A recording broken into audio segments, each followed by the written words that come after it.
Hi Jayashree, నేను మణికంఠని, మీ 10th క్లాస్మేట్ని. Jayashree, మనమంతా 10th classmates మొత్తం గెట్ టుగెదర్ అయ్యి కార్యక్రమం చేసుకుందాం అనుకుంటున్నాము. దానిలో నువ్వు ఖచ్చితంగా రావాల్సింది. అసలు ఎవరు నువ్వు? నా పేరు జయశ్రీనే గాదు. మీరెవరనుకోని వచ్చారు? జయశ్రీ కాదా?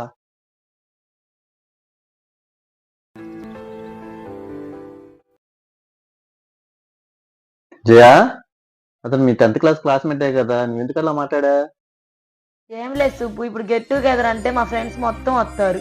ఆళ్ళో కొంతమంది ఇప్పుడు బాగా జాబులు చేస్తున్నోళ్ళు ఉన్నారు.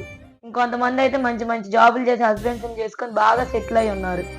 నేనేమో ఇట్ట మిషన్ కుట్టుకుంటాను, మెడికల్ షాప్‌లో చేస్తా, చాలీచాలని జీతాలతో బతుకుతున్నాము. మన పొజిషన్ తెలిస్తే అక్కడ నన్ను ఎగతాళి చేస్తారు కదా! అందుకని అలా మాట్లాడాను.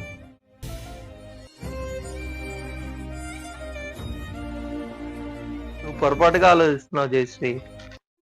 మనం రేపు చేసుకునే గెట్ టుగెదర్ లో ఎవరి స్థాయిలు ఎలా ఉన్నాయి, ఎవరు ఎంత సంపాదించారు అనేది వాటి గురించి కాదు.